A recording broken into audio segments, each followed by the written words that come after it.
Hi, it's Bumble. Welcome back to my channel. So, I'm gonna be doing more videos on more Disney movies than I thought that I would. Okay, let me explain. So, and it hasn't happened yet at the time of me recording this. I'm gonna be spending a week at a relative's house dog sitting, and she has Disney Plus, so I had like a whole list of like movies and some shows on Disney Plus I was gonna watch and make some reviews on. But it's a couple of days at the time of recording this before I go to do that, and I've been asked to come by every day for like a couple hours to kind of just familiarize myself a bit with the dog that I'm gonna be looking after, which has worked out great. I've done like one day of that, and that's definitely helpful so the puppy and I get used to each other, and I've also never really been around puppies anyway.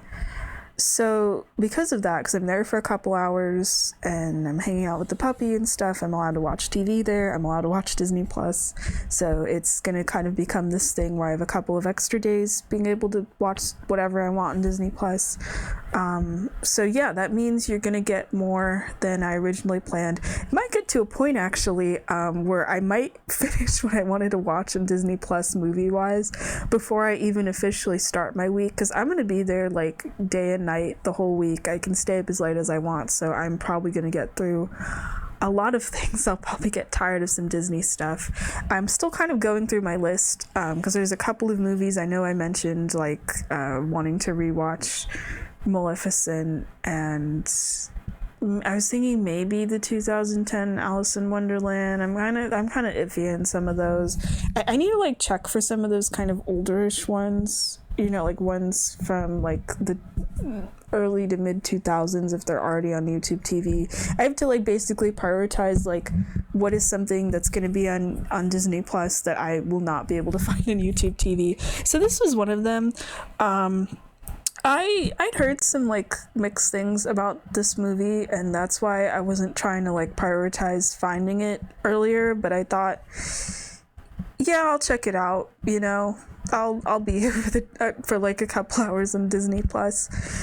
And you know what? I actually liked this movie, and I'm kind of more a bit sad than anything that the good stuff to me in this movie were like really good, and I feel like it had a lot of potential, but there was just like a couple of things in it that like really brought it down. Like when I started it, I was thinking like, this is really cool so far, why aren't people talking about this movie for more?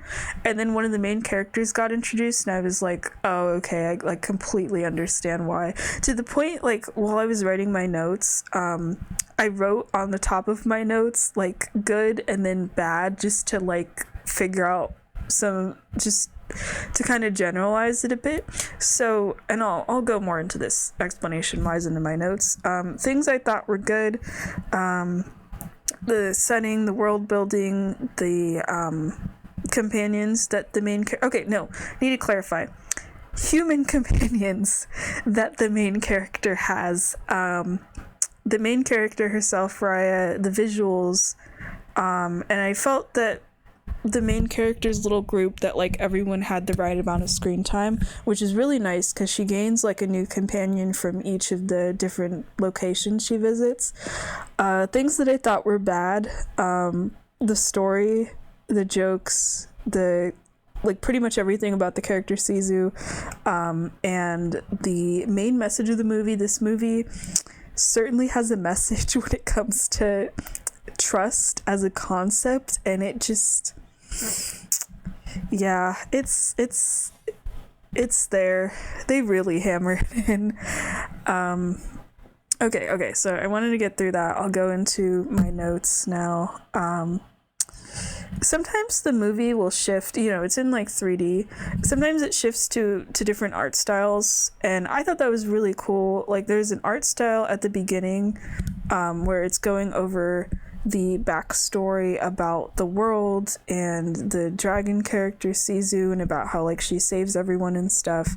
It's in the art style of these scrolls that the characters have. I thought that was really cool. There's certain parts of the movie, I think it's when the characters are planning some kind of like little heist or whatever, where it goes to this mixture of like 2D and 3D, and I thought that was really cool. I'd be happy if the movie was in either of those.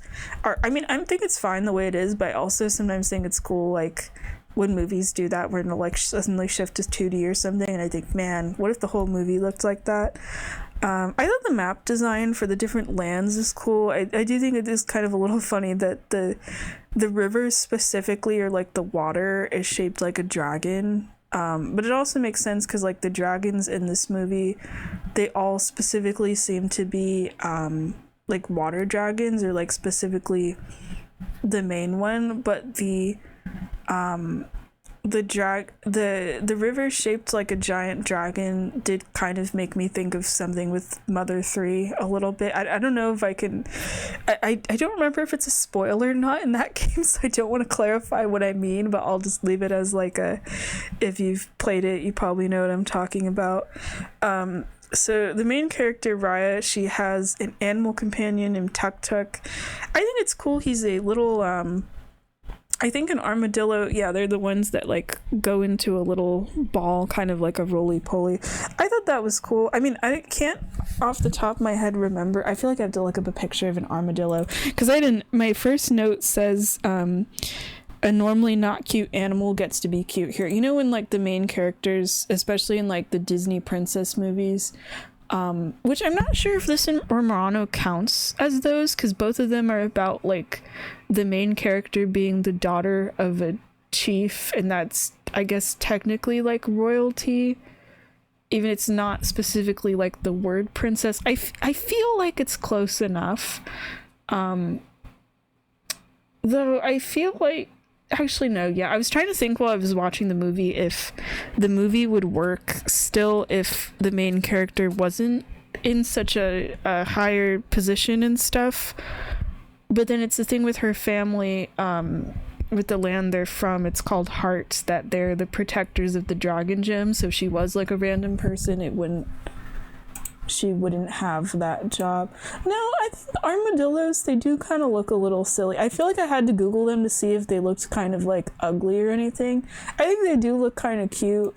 I don't know if they're considered ugly or cute by other people. But I do always think that's kind of cool when it's like an animal that's seen as like traditionally like ugly or evil, and then they're in a movie and they get to look cute for once. But I do like the animal companion. I'm so glad that like none of the animals talk in this movie. I feel like when it comes to Disney movies, I have like very mixed opinions on that, because there's some that have talking animals where they're like great characters and I love that they can talk, and then there's some where it's like I'm just like, please shut up. And I feel like it's on a scale for me of, I think for like how much of like, if they're an animal companion to the main character or a comic relief character or something, but I feel like for these kinds where it's like the animal companion for the main character, I kind of prefer if they don't talk, so that's always kind of nice.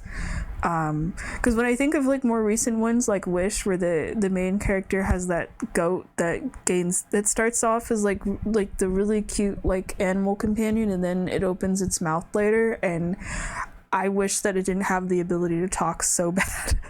But yeah, Tuk Tuk is cool. I also think a cool design as well, because he starts out as like this, because there's like a the movie eventually has like a 6-year time skip, and at the beginning he's like a baby basically and just kind of rolls around like a roly-poly, and then when it's after the time skip, he becomes large enough where the main character can like ride him around and stuff. And I thought that was really cool. It was like both a mode of transportation, but also as like a character thing. He's basically one of those animal companions where he's pretty much like a giant dog. And I like that all the different lands, they're named after animal parts, because it's supposed to be like parts of a dragon, but they could be parts of... Actually, wait, I don't think birds have fangs. I was trying to see if for like general animals it could work, because it's like talon, tail, spine, fang. and then the last one is Heart, which is kind of the one I think sounds the least cool, but that's the one the main character's from, whatever. But I like how they all have different weapons. Like the main character has a sword, and then the rival character, what was her name? I think her name's Namari, has like two swords or knives or whatever, and there's like a group of people that have axes. They all just have different weapons, and I always think that's really cool. I really like the design and everything about like the different lands and stuff. My personal favorite was shoot, what was it called? I think it was Talon. I think that was the name of it. It's the one where they live on the water and they have all these lights and stuff. And a lot of the characters in the town are like con artists and thieves and so I thought that one looked the most cool, honestly. But I think they all that was one of my things with the movie. All the lands, you know, they all have their own like people and culture and everything, and different ways that they're trying to handle the darkness villain. It's not really like darkness, but that's what I'll call it for now. And they have really cool locations, but then the movie, I don't like the pacing of the movie in that you speed through all of these locations, and that really bothered me because it makes them feel like a wasted concept within the movie. Oh, I think I have notes about that somewhere. It'll pop up. So you get the intro, you get introduced to some important things. The character Raya's dad, he seemed pretty chill. He like wanted to befriend, because the movie's entire message from the very beginning is about trust. Where Raya's dad wants to kind of build a level of trust between the other like lands and stuff, and Raya's someone that from the beginning is like a bit more cautious of that, or not really like cautious, it's more of like she'd rather just fight everybody and thinks it's kind of weird that her dad just wants to try to trust everyone. And then she ends up making this mistake where she meets this other like daughter of one of the leaders, Namari, and they barely really get to know each other. It's in one of the ways with kids where it's like they'll call each other friends, but they've only known each other for like 5 minutes, and it's because they sort of get along. Not that they've like known they know each other for like 5 minutes at the start of this movie, and then Raya decides to show Namari the dragon gem that her people are supposed to guard, and of course Namari like tries to steal it and stuff, and it turns into this whole like betrayal thing. And then after the time skip, Raya keeps saying, especially to Sizu, that she can't really trust other people, and like, oh, I doomed the world because I decided to trust someone or whatever. That sort of angst of it just wasn't really, and this whole betrayal thing wasn't really believable to me, because they only knew each other for 5 minutes or so, and then, you know, this other girl tries to take the gem, and you know, if they were like childhood friends or something that had like known each other for years, or for at least like longer than a couple of hours or something, then I would understand a bit more of the whole like she betrayed me and I can't trust people and stuff. It's like you barely knew this person and are just that upset about them betraying. I mean, I know it's that because then the gem ends up getting broken and the world's basically doomed, and it's entirely Raya's fault, and she knows this, but these two characters barely knew each other, so I feel like that lessens a lot of the drama to me. I will say the combat in this movie is really cool. My favorite parts of the movie were whenever Raya would get into fights with people. Like she has, like Namari is like her rival throughout the movie, even though they don't really get to interact that much during the adventure, but they have like a final fight towards the end. That was my favorite part of the movie. I think there needs to be more sword fighting in Disney movies, honestly. That was my takeaway from this movie.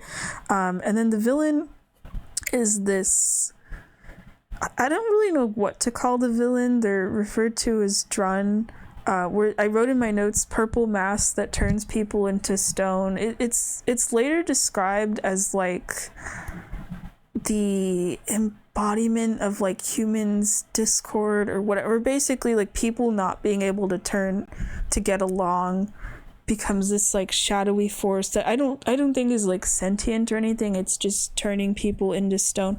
It was kind of a bit confusing and weird, and I don't really like that that's what the movie's closest thing to like a villain. I don't even know if I call it a villain actually.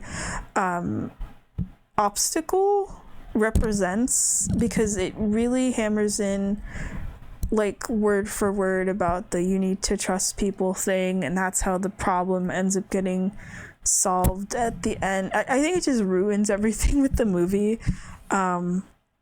But in the childhood flashback stuff, or I don't think I can call it a flashback because that's how the movie starts. Then there's like a time skip. I guess I'll say that Raya's childhood stuff kind of went a bit longer than I expected, but I feel like it also makes sense because like her dad gets turned into stone and that's her sole motivator throughout the movie. She doesn't really seem to care about like saving anyone else or about the dragons or whatever.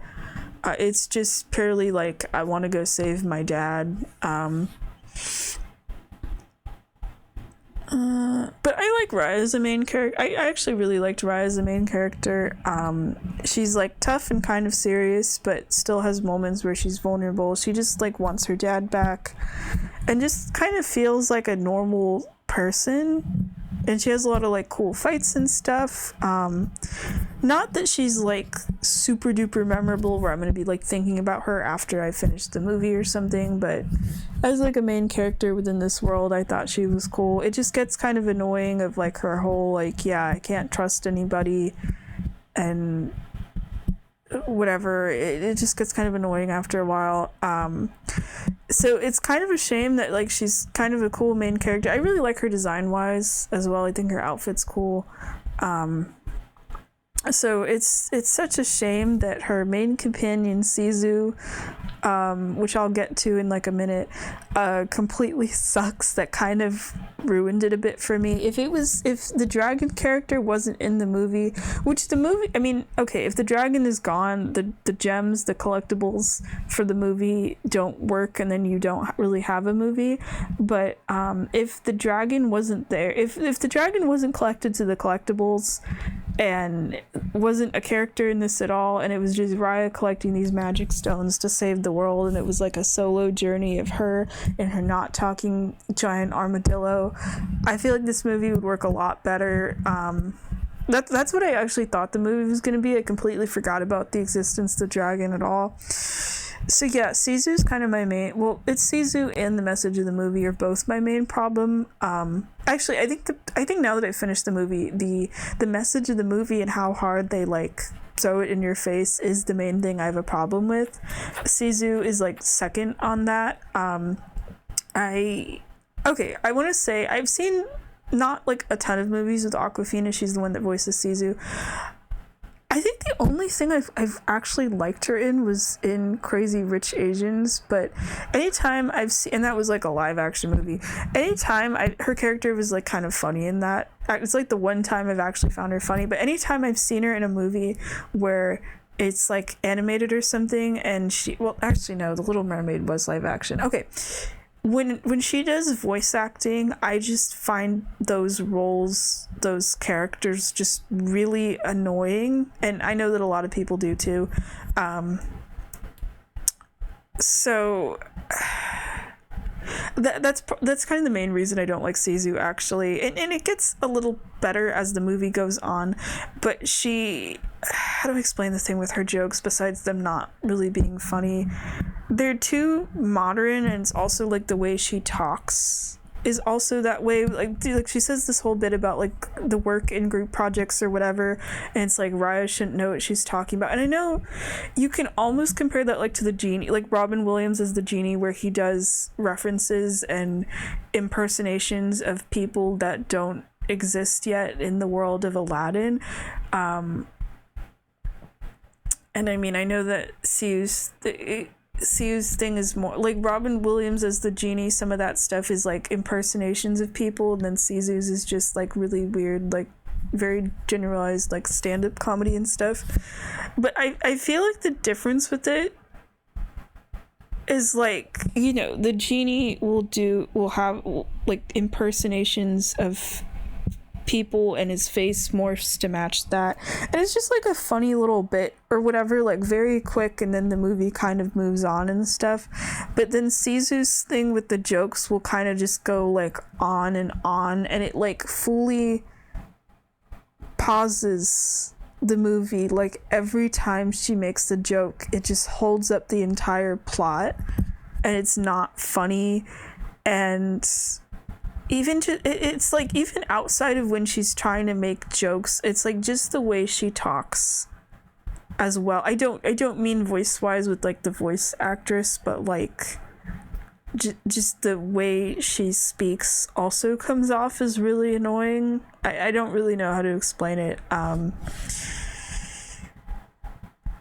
guess maybe it is supposed to be kind of funny in a way of like, before she's introduced, she's hyped up as like the cool dragon that saved the world, and you meet her, and then she turns out to be the comic relief character. But I don't really like that if it's like she's Raya's main companion and she's the one that's the comic relief character. It feels kind of weird.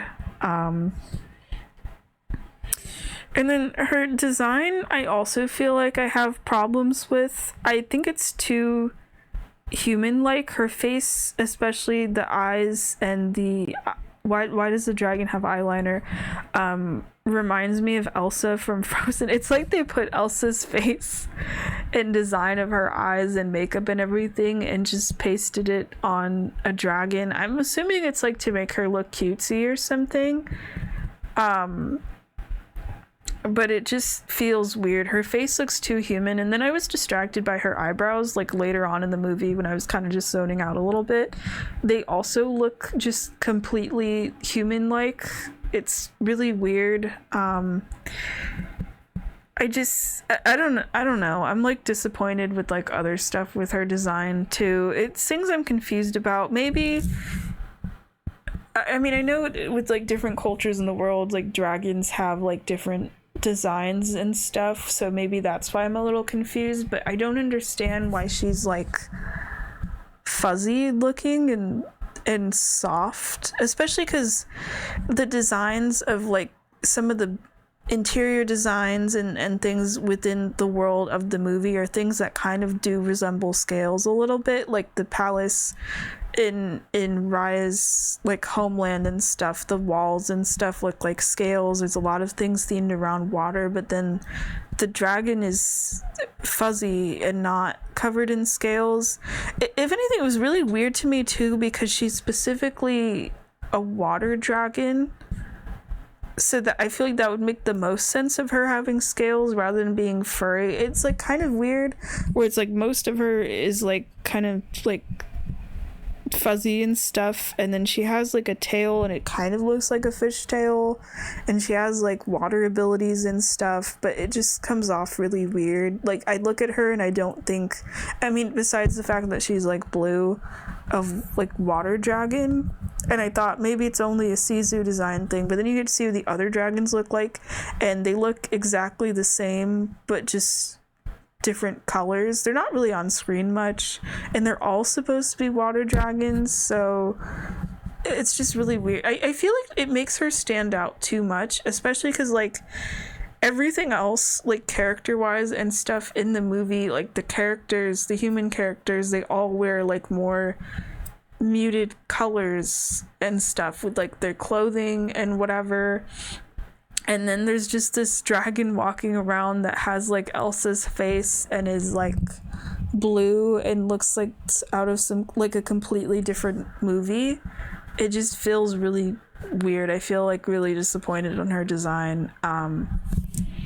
I feel like they could have gone for a mix of making her look more, I don't want to say like scary, but at least more scaly or more kind of monstrous almost, while still kind of keeping her sort of cutish. I just feel like her design could have been done better.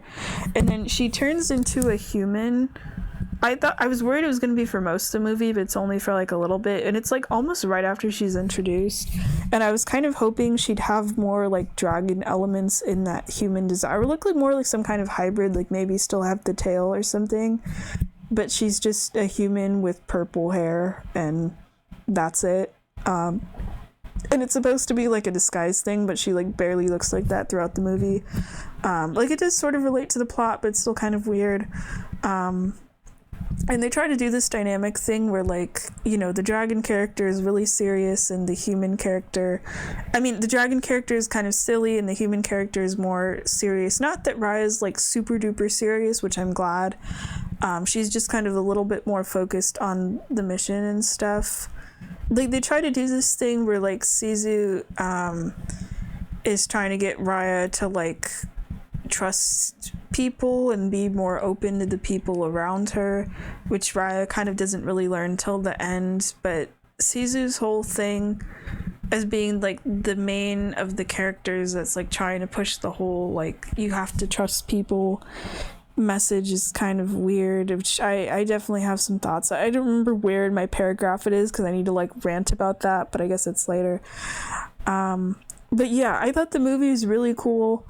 And I was like, this is awesome. Why do I barely know anything about this movie? And then Sisu's introduced and starts speaking. And I'm like, oh, okay, yeah, this is why people don't like this movie. But everyone else that Raya travels with is great. Whoa, my voice went like really high there for a second. Everyone else she travels with is great. She has, I think, like 3 other companions. They're all human, and they're all from each of the different lands. Like there's this kid that owns a shrimp restaurant that's on a boat, and he just wants to be included and have and get to interact with people and stuff. He was my favorite. He was actually kind of funny. And there's this con artist baby that travels with monkeys, and she ends up friends with this guy who's like the last person in his village of like these warriors. And all of these people, and including like Raya and Sisu, actually the entire group are people that have, because there's this whole thing where Raya messes up at the beginning and it causes people to get turned to stone, so everyone in her party, including her, has lost some kind of like family member to being turned into stone. They're basically like the survivors of the world. I mean, not, there's like other people too, but that's kind of the thing they sort of bond over, I guess.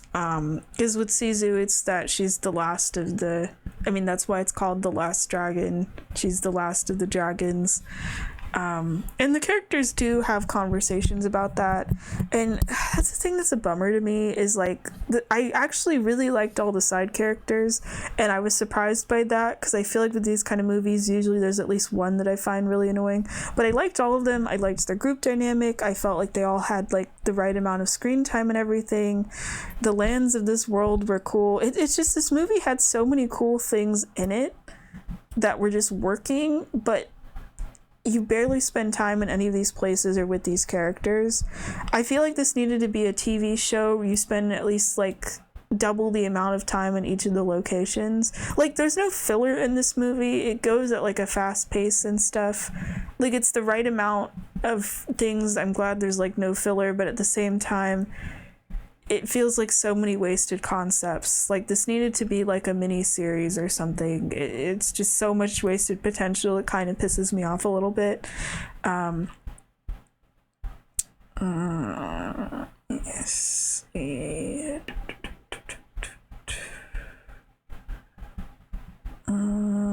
Sorry, I have to scroll through like a bunch of stuff that I'd already talked about. I do like the concept of Sisu, because each of the dragons have their own powers. So they're basically collecting these gemstones, and each of them is the power of like an individual dragon, and each one has a different ability. And as they're collecting them, it's giving more like power-ups to Sisu. I wasn't sure what her ability was supposed to be. I feel like the movie doesn't say, unless I completely missed out on it, because with the other dragons, it's that one of them can shapeshift, one of them does like mist or something. I actually don't remember their abilities. I'm already forgetting so much about this movie, and I just watched it like 4 hours ago. But yeah, Sisu gaining more powers is pretty cool. Not that she gets to use them, because they try not to really fight. She doesn't fight anyone in this movie. She doesn't really try to. So she doesn't get to like use those powers at the end for anything cool. They're kind of just there, basically. I do like that when the dragons fly, because she doesn't fly for most of the movie. I think she has to unlock that or something. It's that there's like platforms she makes out of water, and she kind of just hops on them. I always think that's really cool in terms of like characters having the ability to fly, where it's more like they're kind of walking through the air than anything else. Sisu, I will say she does become less annoying as the movie goes on. It's like as soon as she's introduced, it's like there's like a billion jokes at once and they're not funny. But then she kind of tones it down a bit and her character gets like a little bit more serious, where she's still like goofy and stuff, but not constantly making all these weird jokes or whatever. So I did kind of like her a little bit more as a character, but then what sort of ruined me was that she's just constantly there to remind Raya, like, hey, you should learn to trust people and stuff.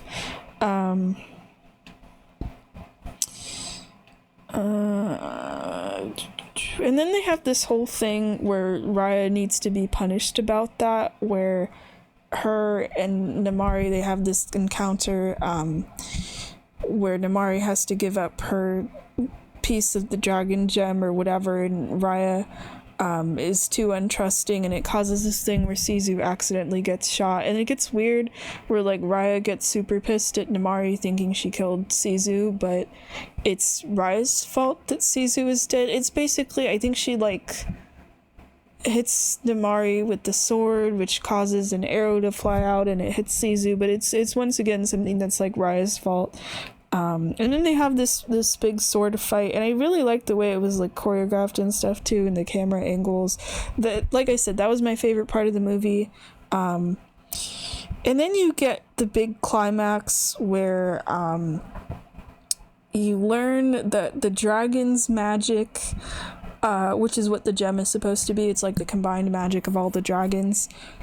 It isn't really magic, or it doesn't rely on magic to work. It literally works on trust. It's really weird where like Namari, all the other characters sacrifice themselves, and Namari has to piece together all the gems, and because the other characters are trusting her, it causes the giant gem to work again, because it loses its power when Sisu dies, and then that magically makes it start working again, and it not only revives all the humans that were turned into stone, but it also revives all the dragons. It was really confusing to me. So like the problem just gets so of the people getting turned to stone gets solved just like really easily, and Sisu technically wasn't even needed to save the day. Like her magic is in the gem, and then the power's lost when she dies, but then the power comes back when the gem is combined again and the humans trust each other, and that's what brings the dragon back. So yeah, it's really weird. And then the stuff with Namari too, where she trusts Sisu more than Raya does, and that's really funny to me. Like, they had more of a connection than Sisu does with Raya, and Raya and Sisu were together for like the whole movie. But yeah, Namari goes from like trying to fight Raya throughout the whole movie, and then it happens like way too quickly that she trusts the group and them trusting her. It doesn't really even feel like proper trust. It's just kind of like convenience. I mean, I think Namari kind of only trusted them because like Sizu believed in her or something. It's just really weird. But yeah, I don't really like the trust thing. Because it's not like trust as in like I sort of get what the movie's trying to say, especially with through like Sizu, where she's constantly telling Raya like you need to bring gifts to all of these people you're going to meet for the gem, as a whole, like, oh, to get people to trust you, you have to show a little bit of like trust too. I sort of get what it's going for, but it's specifically doing it in a way where it's like blind trust, like automatically assume that everyone is good and don't think it through or be cautious, just like automatically trust everyone. And that's actually really dangerous to have that viewpoint, I think, because sometimes for your own safety you like do need to be a bit cautious, and Raya does end up getting proven right of like being a little bit careful around other people, because everyone in this movie is basically out for themselves. I mean, that's also why the conflict doesn't really get solved until the last point in the movie, but it's also like everyone is a warrior and knows how to fight and is willing to fight each other for the gem, and the characters keep getting like captured or in bad situations because Sizu is blindly trusting people and not thinking things through at all.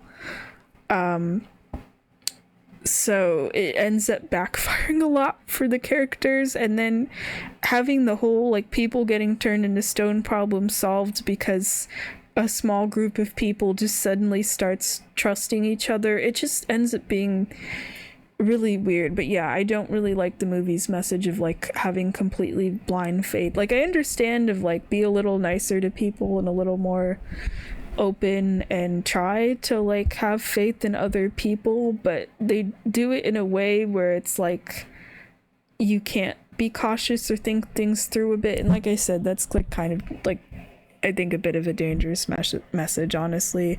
But they just hammer it so hard, like the movie doesn't shut up about it, to the point where it just gets really annoying, where it's like, okay, I get it. I feel like when there's movies like this where they just have to constantly spell it out for you rather than it just kind of being like implied or whatever, or a little more naturally fit into the story, I just don't really like that personally. And I also don't really think the story's good too. I find it kind of confusing.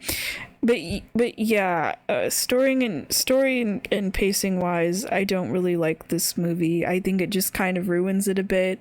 And I mean, I know I have my issues with Sizu as well, but at least she gets like a little bit better towards the movie. It's just mostly at the beginning I find her annoying. I sort of just kind of got used to her.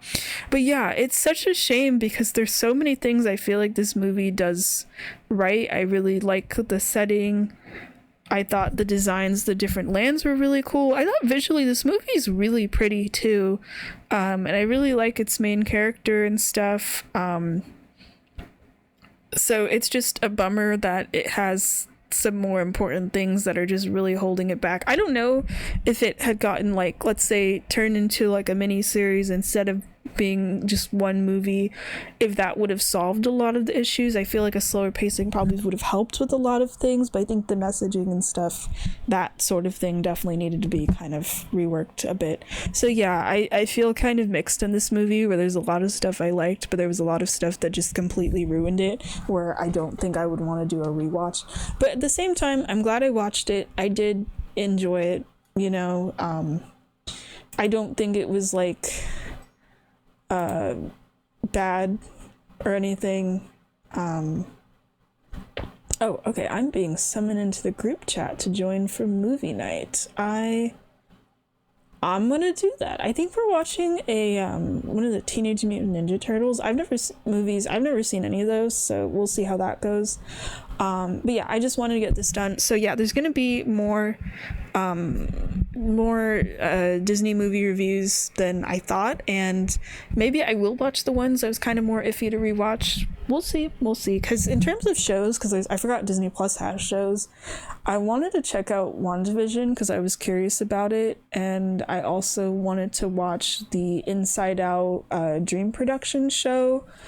But I don't think I would do a review of those until I finish them. And you're also going to get more reviews.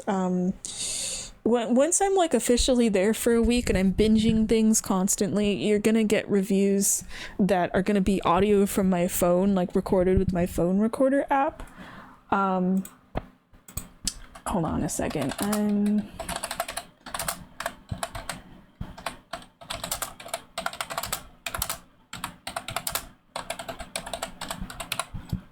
Okay, I just had to message the group that I'm coming. Shit, I forgot what I was saying. Yeah, you're gonna get a lot of audio that's just me recording on my phone. That's just gonna be easier because the last time I tried staying at my aunt's place, I brought my laptop.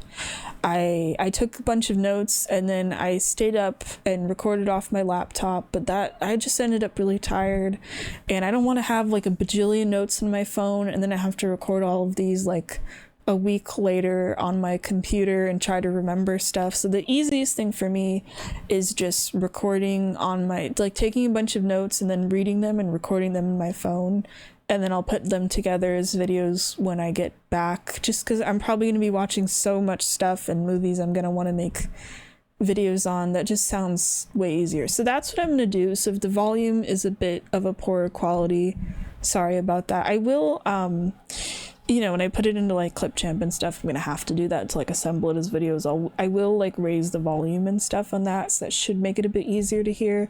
But I feel like I had to give that heads up again. But for some of the other Disney movie reviews after this, because I'm gonna get to stay at my aunt's house for a couple hours and then go home for like the next 2 days basically. So at least for some of them, you're gonna get to hear it like with my microphone and like this.